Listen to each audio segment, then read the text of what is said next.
Hi, I am your host, Henry Clavo, CEO and founder of Orlando Insight Group. Each episode, we dive into real conversations with technology leaders, innovators, and experts who are shaping the future of IT and data and cybersecurity. Our goal is simple to give you practical insights and real world strategies and expert perspectives that you can use to drive smarter decisions and stronger results for your business. Thank you for joining us. And I would like to introduce our guest, Terezija Semenski, a mathematician, software engineer, and entrepreneur who's helping over 250,000 learners worldwide master AI fundamentals faster. Teresa is also the founder of Stack Labs, where she helps organizations and individuals build and scale artificial intelligence solutions through um, advisory programs. She's also a LinkedIn learning instructor and technical author with 15 courses on topics such as machine learning, deep learning, and software development, from PyTorch and NumPy to AI foundations in Java and Spring Boot. Before founding Stack Labs, Tracia led software engineering teams at SRCE, Photomath, which is Google company, and a Unicred Services. With a background in mathematics from the University of Zagreb and machine learning studies at Stanford University, she bridges the gap between theory and real world application. Her mission is to democratize AI education and make complex topics approachable for everyone, whether you're an engineer, student, or business leader trying to understand the power of AI. So, yeah, thank you, Teresia. Welcome. Thanks, Orlando and Henry, and thanks for such a nice introduction. You're welcome. And let's get started. You transitioned from software engineer and teacher to one of the most followed AI instructors online. What sparked that shift from coding to educating? Well, I believe that once you're a teacher, you're always a teacher. I started my career as a teacher, so I'm throughout my career, I always helped other people learn, and they also helped me. Mm, And I think I couldn't even imagine that I will reach so big audience when I was starting my career way back, more than 2 decades ago. And I'm convinced that I can make a larger impact by helping others learn AI that I can do just by writing code and being a machine learning engineer or software developer. So that's my passion. I really love helping people, mm. and it's not everything is not all about the money. And yeah, I've seen so many transformational stories and people that reached out to me via DMs and via comments, Mm. and it really sparks so much passion and joy to help others.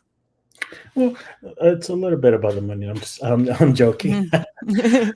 So yeah, from experience, before I engage in LinkedIn, I would get messages from students asking for career advice and trying to give them guidance and have meetings with them. Well, what does a career path look like? Now that has changed now with AI in different industries, and it's crazy. So how keeping up with that is very challenging and also rewarding at the same time. So you worked in banking, finance, and education before funding your own company. How did those experiences shape your understanding of how people learn technical subjects?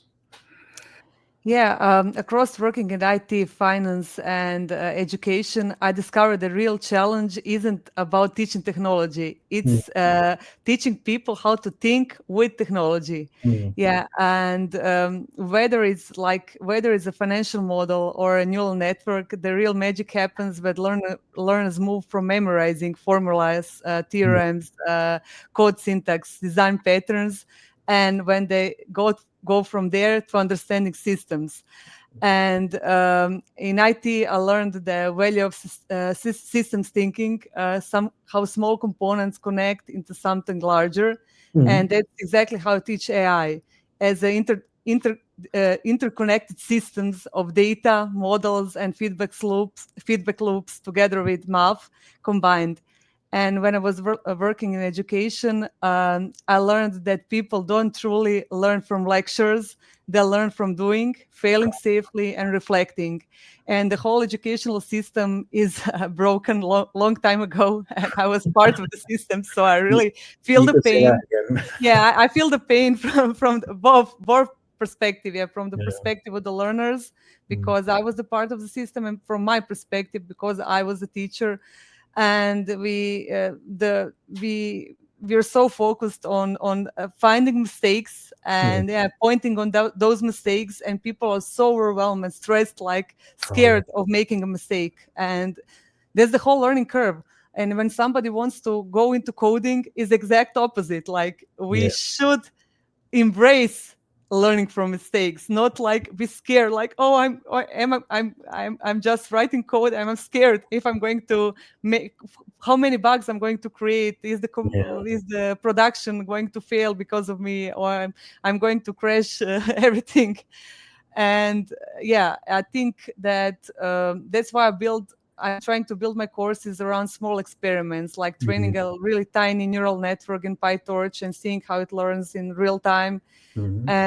And when you combine that with abstract math that they have learned before, or they have learned throughout my courses, and when they combine these two, and in suddenly it flips, they connect the dots. And it's I like to think about, my mission is like to help people stop thinking about AI like a black box, like I'm Mhm. just interacting with ChatGPT, or I'm just playing with AI agents, Mm. and more like a playground. Yeah. Really is a playground, and it's really fun and engaging. And yeah, but it takes time. Yeah. Everything new, what you need to learn and what you want to learn, it takes time. Especially if you want to dive under the surface and really understand it. Yeah. I like the way you connected like students' experience of learning in university versus you working on a model and training it. Yeah, the mistakes does make a difference because you are able to course correct and able to make improvements later on without without that feedback. Hmm. So it makes sense. And also, yeah, university is we're trained to be successful, perfect, but that's not reality most of the time. You see the success, but you at the background you see a lot of mistakes, errors, and improvements along the way that led you there. So that I really like that touch. Thanks. What moment made you realize that AI education needed change? That it just wasn't just for data scientists anymore. Hmm. The moment that I really recognized it needed to change when was way back, like almost 10 years ago, when I was working at Photomap Google, when I Mm. saw very brilliant software developers who wanted to transition into role of machine learning engineers, and who really struggled with the lack of mathematical background. I Mm. mean, linear algebra, calculus, probability, statistics. Yeah. And they just downloaded this, or they bought these really huge books, like. And it was really painful for them, because they Yeah. didn't have the background. And I saw that there I saw the need to have those types of courses, and those the- and I saw the need that you have to bridge that gap Mm. between, like, these mathematical concepts, and, like, they knew how to write code, but they didn't understand what was going on. And yeah. Yeah, as a former college student, I had to learn linear algebra, do row operations, the Graham-Schmidt method, and but there's a disconnect between practicality when I started in the workforce. So, how can this be applied in the real world? So it's the opposite of what I experienced, but it does make sense. You can design the best code, you can design the best architecture, but without the understanding of it, what are you really creating? And now with Mhm. AI, you just have another tool, but with no background of how that is working and able to provide a, you know, the solution that Mhm. you're you know the pros and cons of it. So that makes sense. I understand that pretty much. How do you explain complex concepts like deep learning or linear algebra to someone completely new to AI? Oh, please, I would love to learn. Yeah, that's a really nice question. Yeah, from everything from deep learning to linear algebra, I try to use visuals and metaphors. For example, a neural network, you can think about it as a stack of pattern detectors. Like Mm, first layer, you detect edges, then you detect shapes and colors, etc. And you can really visualize it before diving into code. For linear algebra, mm, you can connect it to movement and transformation. Like vector has its direction and length. mm, Length, for example. Okay, I need to walk like five steps north or south, and then 4 steps east to get to that from that point to that point, and you have a mm, vector from this point to this point. mm, A matrix, you can think about it as something that transforms space from stretching, rotating, and projecting it. When you have like matrix multiplication, that mm. is, it's at the end it's simple, but at the beginning, why do we need this? Yeah. You combine transformations, rotating, and then scaling an image. If you Mm, want to, if you want to build if you want to detect images, mm. and then you need to rotate the image and the scale image and transform it before putting it into model. Yeah. That makes sense. Yeah, I was taking a tutorial on uh, and OCR and how to transform that data to be loaded into a model because you're taking text data Mhm. and then you have to transform it. Is it correct to say that taking text data and then you put it in an embedded model, it's basically creating zeros and ones or numeric numbers so it could be representative for the machine? Yeah, yeah. Everything in machine learning is either in form of matrix or vector, and you just put the numbers, and you then do the linear transformations over it over and over again. In short, like if you want, even if you need to dive deeper, then we go into calculus, gradient descent, and then we go into Oh, derivatives and partial derivatives. But I won't go down the rabbit hole of because it course, would of take me course. much longer than this these Yeah, few minutes. yeah. Yeah. You've taught over 200,000 learners across 15 LinkedIn learning courses. What's the biggest mindset barrier people face when learning AI? I know you touched upon this, upon not having the background, but I'm sure teaching background, I'm sure you work with people who had struggles, many different ones. Uh, Maybe you could expand more on that. Yeah, I just checked like few days ago. It's like over 300,000 learners right now, but nevertheless, I think, as I mentioned, like one of the biggest barriers is overcoming math anxiety. Mm, It's really even for developers. Some research, like from University of Cambridge, suggests that even like 20, more than 20% of people have math anxiety. But from my real life experience, I would say it's like maybe even double that mm, number. And it really has a huge impact on people's lives. Like if yeah. you learn math early on, and especially it's especially high. It's different from girls to boys. Mm. I'm not expert in gender No, uh, no worries. But differences, but from my perspective and from the what research tells us, mhm, for girls it's much higher. I think it's due to all the other circumstances in our lives, but from early on, I know from my perspective, and I know from perspective of other girls, like when you're interested in math and coding, then you really really that strange girl, like, oh, look at her, she likes yeah. to solve equations, because we were taught early on we should focus on our looks, we should focus on our um, connections, we should focus on our languages, we should go into different direction than boys.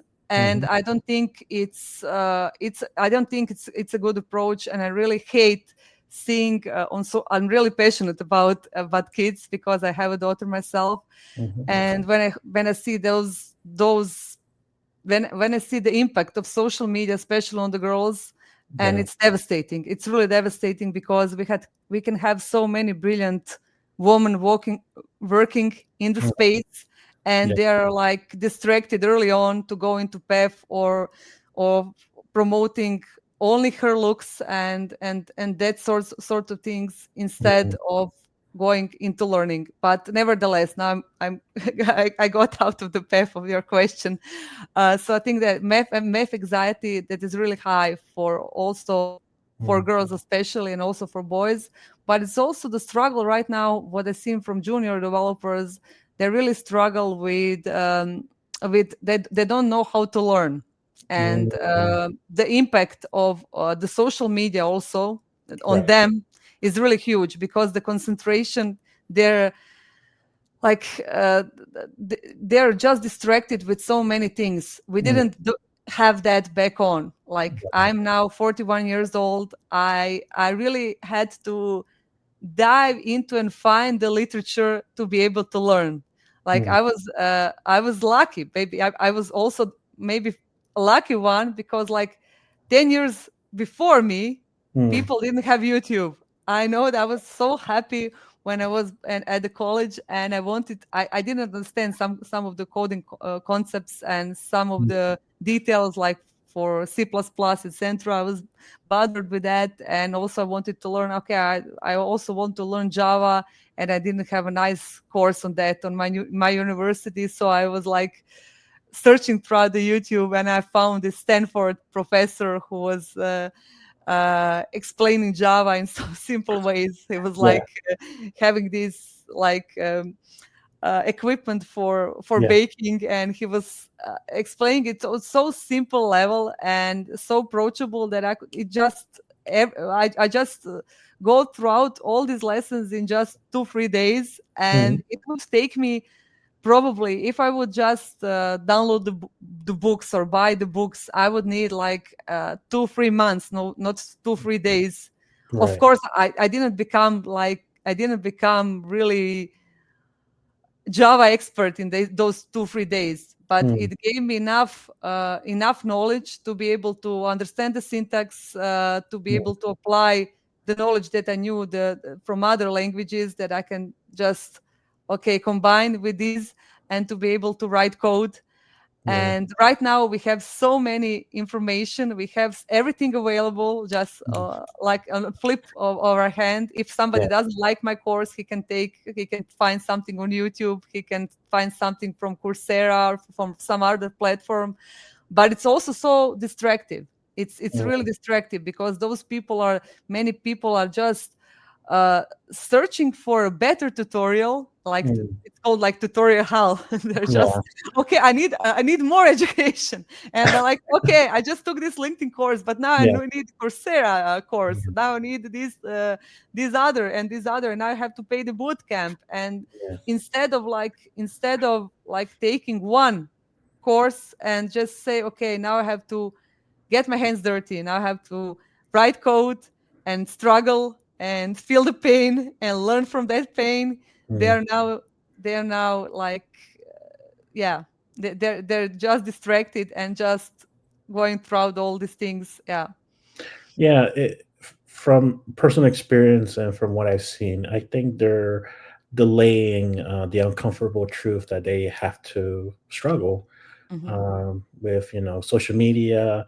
You get free dopamine hits, so it Hmm. makes sense that they don't want to face the hardships of failure or being delayed or deadlines. So it does make sense.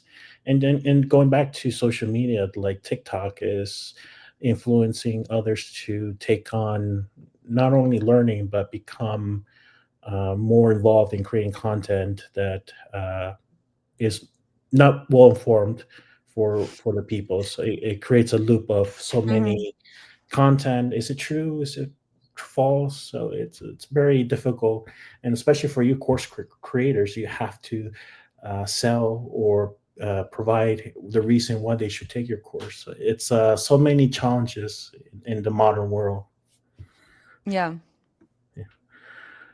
Your math mindset newsletter focuses on simplifying difficult topics. What's your approach to balancing mathematical rigor with accessibility?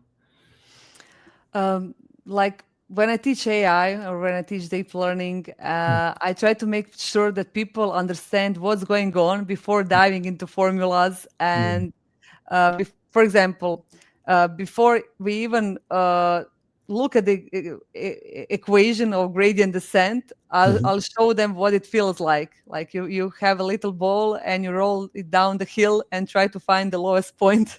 mhm.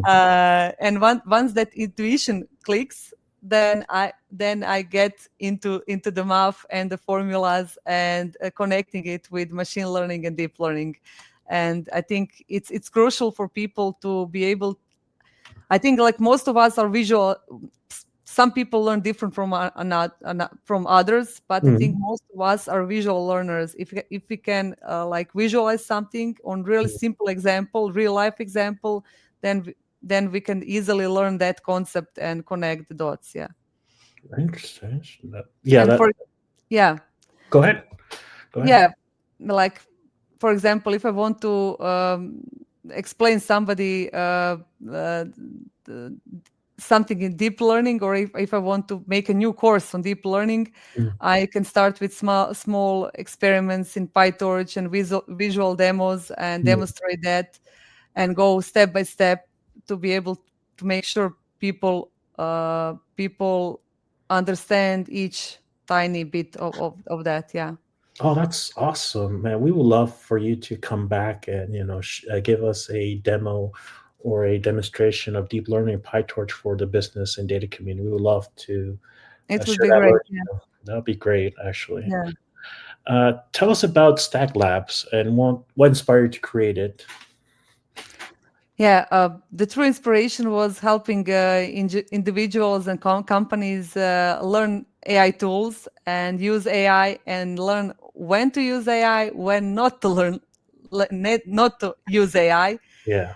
And as I shared, like a few days ago, I shared the MIT published a report on state of AI in business in September. Around the middle of September, so it's like only 2 months old, Mhm. and it shows that only 5% of enterprises have AI tools integrated in workflows at scale. Mm, And they looked over 9 sectors, and 7 sectors show no real structural change. And organizations of all levels, from small companies to enterprise, really struggle with finding the real use case where they can use Gen mm, AI, and not only Gen AI, where they can use. I know you are covering that area where they can use MCP and AI agents, etc. And the adoption rates are really high, but disruption still remains low. mm, And I think, yeah, it's really hard. Like if you have a company and the CEO and the management doesn't understand mm, the impact of AI, and it just wants to jump on the next train because of the mm, AI hype, and they're just burning money, they're burning cash, and like they don't see the real impact. So um, from my perspective, from these workshops that I hold on different level different size of companies, I think they're really useful, because when people understand what's happening in the background, when they mm. see the benefits and limitations and the risks of AI if you implement it, then that they can really start collaborating and start like making those tools work for them. Yeah, yeah, it's crazy because we have so many developers currently working on a project, and I see so many ideas of how to integrate it with chat systems, how to integrate it, work in data pipelines. So having that exposure in workshop does really give the executives and the developers ideas of what to go through next, get clear on the goal, and align and to cut into synthesize all projects into something that is valuable for the stakeholders. So, yeah, that's really good value for the customers. So I'm glad that you're able to provide that service to them. Thanks, Henry. And you mentioned helping organizations scale AI literacy. What does a truly AI literate company look like to you? Or in the perfect world, what is that, and what are the challenges getting to that end goal? Um, well, I will maybe now repeat myself a little bit because it's connected to the previous question Ah, you yes, asked me. yes. Yeah, because that from my perspective, an AI literate company isn't the one where everyone is a data scientist and machine learning engineer. It's where everyone understands what AI can and cannot do, and what are the limitations and risks, and where is the good usage for Gen AI, where is the good usage for ML, where I can use AI agent. And that means that the leaders can spot real AI opportunities versus the hype. And the teams understand that AI systems need data, context, iteration to work well. And not non-technical staff also feels confident asking the right questions about the models, about the biases, about the outcomes. And I think AI literacy, if you look at that way, is it's using the AI tools responsibly, yeah, Mm, and from automating just routine tasks to brainstorming the ideas using LLMs, and the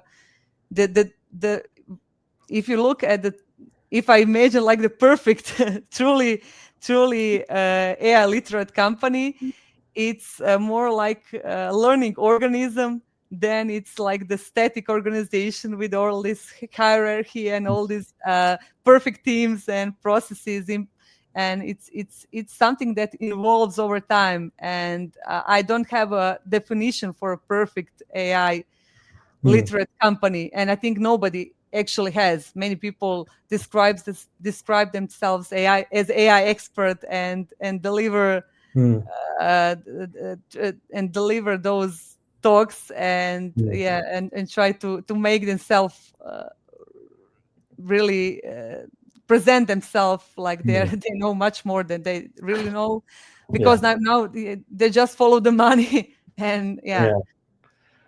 You remind me a story where Starbucks hired a McKinsey consultant to be their CEO, but he never actually, you know, built that company from the ground up or been involved in an organization. He's always been involved in theory. So the value of the company went down, and then they hired someone, and it recovered because he had hands-on knowledge of what those hardships look like and be able to react to markets in the real world. So yeah, it is true. It does take someone who has been through the burner to provide that solutions to companies and be able to identify that.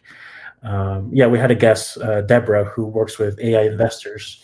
You have to ask those pointed questions to determine if their company is for the good, or are they just selling a story. So Mhm. it is very hard to detect that now with the story with JP Morgan and this Mhm. founder who bought a company and unable to identify if the product that she offered really delivered, and then now they're paying for it through their legal fees and hotels. It's crazy. It's crazy. Just to close, what advice do you give to someone intimidated by AI but eager to start learning? Well, the best advice: start small and be curious. Yeah.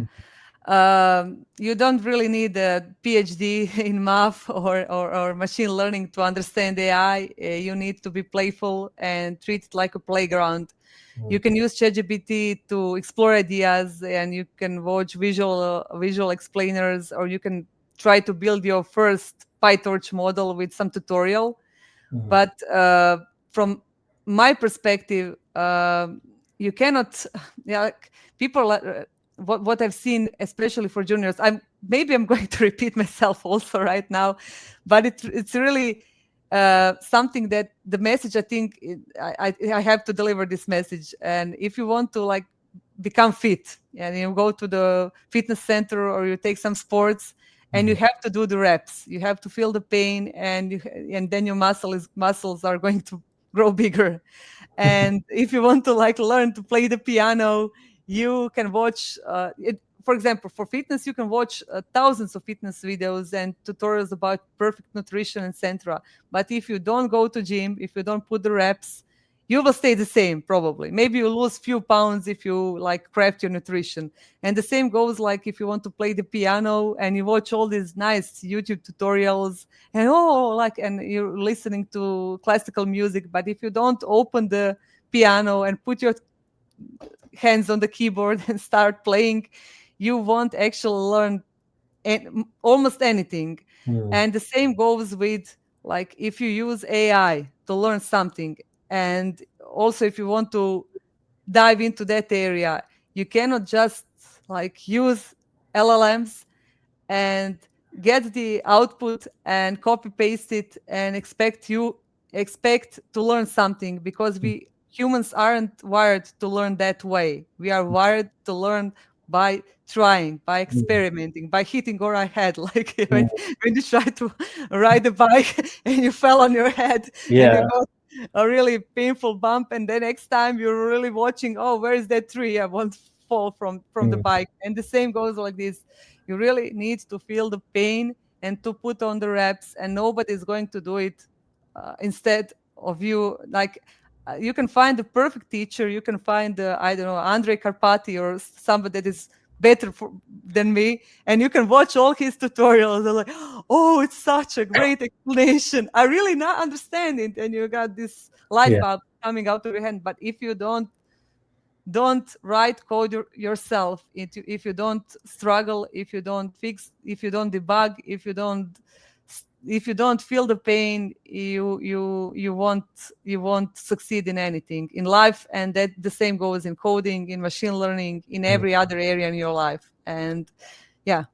Yeah, it is true. If you give a human a tool, they're going to use it. They're going to be lazy about it. So it Yeah. makes it goes. Yeah, it goes back to the theme of our talk. You got to learn how to learn, basically. So it makes Hmm. sense. So Teresa, what's next for you?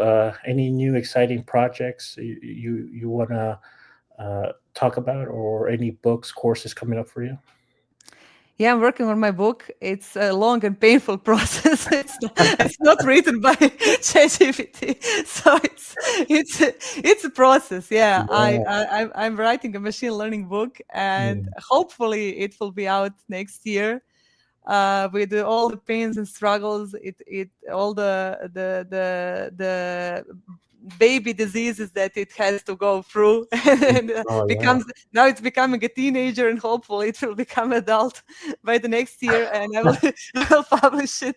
Yeah, yeah, and I'm also working as a developer advocate for a few smaller startups, yeah, creating content and helping them and writing the documentation part and the technical documentation, and yeah, collaborating with them. I love to work with small teams.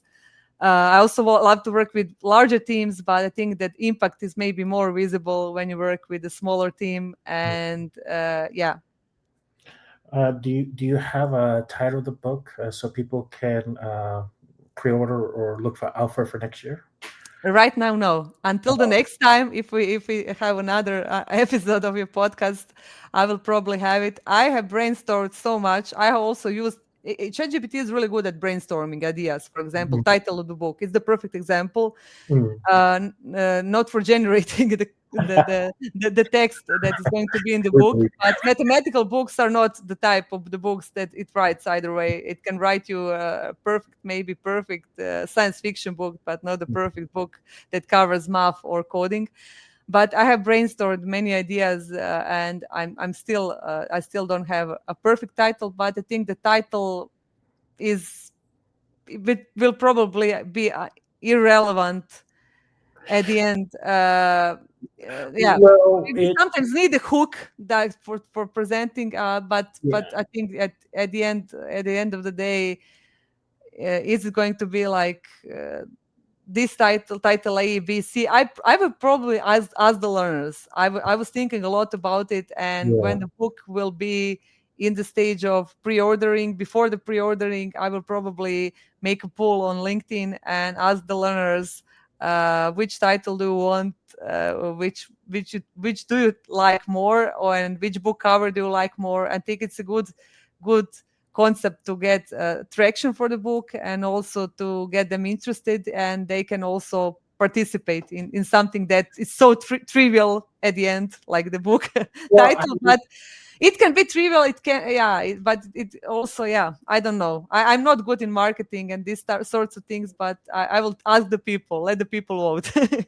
no, well, from I have a background in college doing writing and literature. So yeah, the title is important, but you also have to differentiate yourself from, it's a machine learning book, but what's so different about this one compared to other Mhm. books in the market? So yeah, it makes sense. But we will love to have you on next year and talk about the book, specifically topics related to machine learning, and maybe you can do a demo for us next year.